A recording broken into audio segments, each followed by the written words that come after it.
दुनिया को लगता था कि भारत को पुरानी नीतियों के जाल में फंसाकर दबाया जा सकता है, लेकिन आज का नया भारत पलटकर ऐसा वार करता है कि बड़ी बड़ी राजधानियों की नींद उड़ जाती है। जब ब्रिटेन के अंदर हमारे लोगों के खिलाफ जहर उगला गया, जब पाकिस्तान ने अमेरिका की महाडील के सामने घुटने टेक दिए, जब आर्मेनिया की सेना ने आसमान में नया चक्रव्यूह रचा और जब हमारे पड़ोस में चीन ने एक नया दांव खेला, तब दिल्ली ने जो कूटनीति दिखाई उसने पूरी दुनिया का भूगोल हिलाकर रख दिया है। आज बात सिर्फ बयानों की नहीं है, बात तिरंगे के उस सम्मान की है जिसके सामने पूरी दुनिया झुक रही है। अगर आप भी इस बदलते भारत की दहाड़ को महसूस कर रहे हैं और अपने देश की इस ताकतवर हुकूमत पर गर्व करते हैं, तो अभी इस चैनल को सब्सक्राइब करके बेल आइकन दबा दीजिए और कमेंट में पूरे जोश के साथ जय हिंद जरूर लिखिए, क्योंकि आपका एक सपोर्ट हमारे देश की आवाज को ग्लोबल स्टेज पर और मजबूत बनाएगा।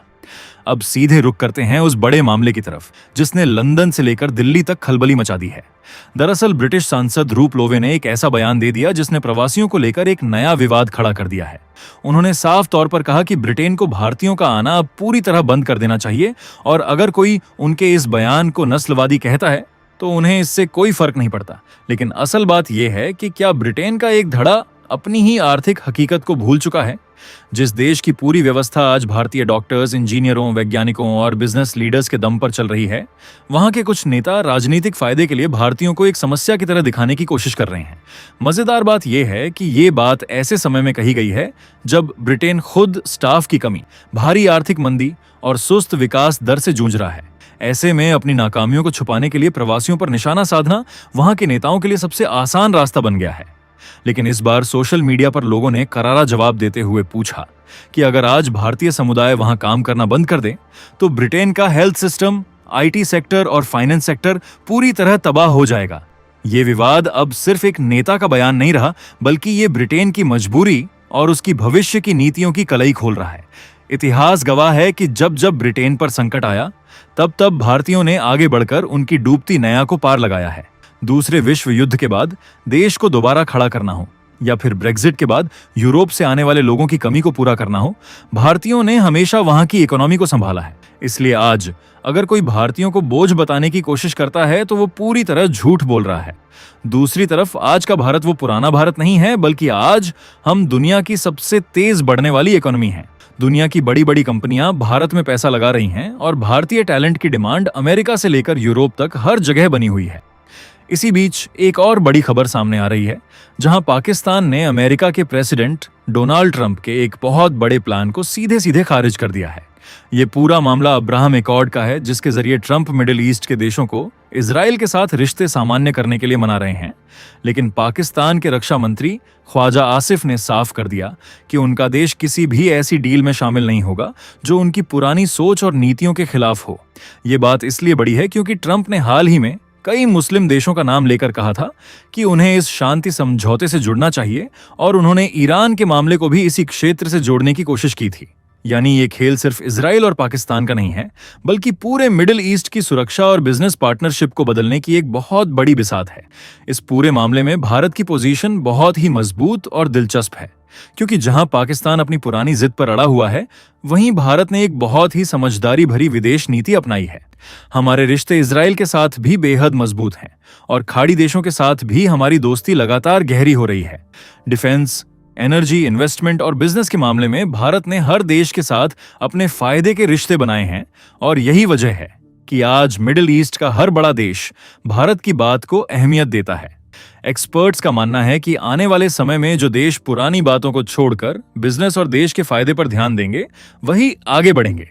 ट्रंप का कहना है कि जो देश इस समझौते से जुड़े हैं उन्हें बहुत फायदा हुआ है, जबकि कुछ लोग इसके खिलाफ भी बातें कर रहे हैं।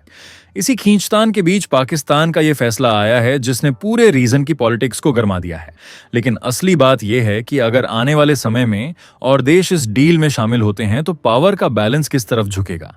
ईरान, सऊदी अरब, इजराइल और अमेरिका के बीच चल रही इस टसल का असर सीधे ग्लोबल मार्केट पर पड़ता है और ऐसे माहौल में भारत की स्थिति सबसे सुरक्षित है, क्योंकि दिल्ली के रिश्ते इन सभी देशों के साथ बहुत अच्छे हैं। अब चलते हैं आज की सबसे बड़ी रणनीतिक खबर की तरफ, जिसने पूरी दुनिया के डिफेंस एक्सपर्ट्स को हैरान कर दिया है। आर्मेनिया की एक मिलिट्री परेड से ऐसी तस्वीरें सामने आई हैं जिसने सबका ध्यान अपनी तरफ खींच लिया है। खबरों के मुताबिक आर्मेनिया की एयरफोर्स के SIU 30SM फाइटर जेट्स में ईरान के बने Yasin precision guided glide bombs लगे हुए देखे गए हैं। देखने में ये सिर्फ एक हथियारों का प्रदर्शन लग सकता है, लेकिन इसके पीछे का इशारा बहुत बड़ा है। काफी समय से ये बात चल रही थी कि आर्मेनिया के पास जो सुखोई विमान हैं, वो सही हथियारों की कमी की वजह से अपनी पूरी ताकत का इस्तेमाल नहीं कर पा रहे थे। लेकिन अब अगर इन विमानों को इतने आधुनिक और सटीक हमला करने वाले हथियारों से लैस कर दिया गया है, तो इसका मतलब साफ है कि आर्मेनिया अपनी एयर पावर को बहुत खतरनाक बना रहा है। तस्वीरें सामने आते ही दुनिया भर के एक्सपर्ट्स इसके असर को समझने में जुट गए हैं। ये सब ऐसे समय में हो रहा है जब वो पूरा इलाका पहले से ही बहुत संवेदनशील बना हुआ है। नागोर्नो काराबाग की जंग के बाद वहां का पूरा समीकरण बदल चुका है और हर देश अपनी सेना को मजबूत करने में लगा है। ऐसे में आर्मेनिया द्वारा ईरानी हथियारों का इस्तेमाल करना सिर्फ एक टेक्निकल खबर नहीं है, बल्कि ये एक बहुत बड़ा पॉलिटिकल मैसेज है। कई एक्सपर्ट्स इसे नए गठजोड़ के रूप में देख रहे हैं, तो वहीं कुछ का मानना है कि इससे अमेरिका और उसके साथियों की नजरें इस इलाके पर और ज्यादा टिक जाएंगी। जब भी किसी देश को अचानक ऐसी नई ताकत मिलती है, तो उसका असर सिर्फ उसकी सीमा तक नहीं रहता, बल्कि पूरे क्षेत्र पर पड़ता है। भारत के लिए भी ये खबर बहुत मायने रखती है, क्योंकि पिछले कुछ सालों में भारत और आर्मेनिया के डिफेंस रिश्ते बहुत मजबूत हुए हैं। भारत ने आर्मेनिया को कई तरह के आधुनिक हथियार दिए हैं, इसलिए वहां हो रहे इस बदलाव पर नई दिल्ली की नजर होना बिल्कुल स्वाभाविक है। ये दिखाता है कि अब दुनिया का वेपन मार्केट बदल रहा है और देश किसी एक महाशक्ति पर निर्भर रहने के बजाय कई जगहों से पार्टनरशिप कर रहे हैं। अब एक बेहद जरूरी खबर हमारे पड़ोस से आ रही है, जो सीधे भारत की सुरक्षा से जुड़ी है। बांग्लादेश के प्रधानमंत्री तारिक रहमान का एक संभावित चीन दौरा इस समय कूटनीति के गलियारों में चर्चा का विषय बना हुआ है। खबरें हैं कि सरकार बनने के बाद ये उनका पहला बड़ा विदेशी दौरा हो सकता है, और सबसे बड़ी चिंता की बात यह है कि भारत की तरफ से पहले से मिले इनविटेशन के बाद भी वो बीजिंग जाने को प्राथमिकता देते दिख रहे हैं। ये बात इस दौरे को बहुत गंभीर बना देती है, क्योंकि साउथ एशिया का कोई भी देश जब अपनी पहली विदेश यात्रा चुनता है, तो वो सिर्फ एक दौरा नहीं होता, बल्कि उसकी भविष्य की नीतियों का एक बड़ा इशारा होता है। इस संभावित दौरे के पीछे तीस्ता नदी प्रोजेक्ट, इंफ्रास्ट्रक्चर में चीनी इन्वेस्टमेंट और बहुत सारे बड़े आर्थिक मुद्दे जुड़े हुए हैं। यही वजह है कि नई दिल्ली, बीजिंग और ढाका तीनों की नजरें इस पर टिकी हुई हैं। एक्सपर्ट्स का मानना है कि ये फैसला आने वाले समय में बांग्लादेश के रुख को साफ कर देगा कि वो किस तरफ जाना चाहता है। इसमें सबसे बड़ा पेंच तीस्ता नदी प्रोजेक्ट का है, जिस पर सालों से बातचीत चल रही है, लेकिन कोई पक्का समाधान नहीं निकल पाया है।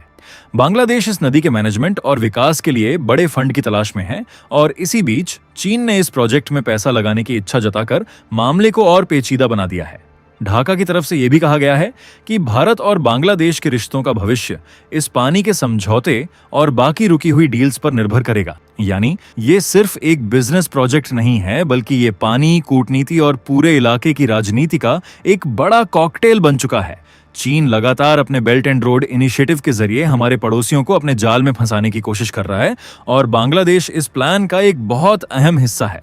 जब चीनी अधिकारी ये कहते हैं कि दोनों देशों की दोस्ती नई ऊंचाइयों पर जा रही है, तो भारत के लिए सावधान होना और अपनी रणनीतियों को बदलना बहुत जरूरी हो जाता है। इस पूरे मामले पर आपकी क्या राय है, हमें नीचे कमेंट बॉक्स में कमेंट करके जरूर बताएं। वीडियो को लाइक करें और देश की हर बड़ी खबर से जुड़े रहने के लिए हमारे साथ बने रहें।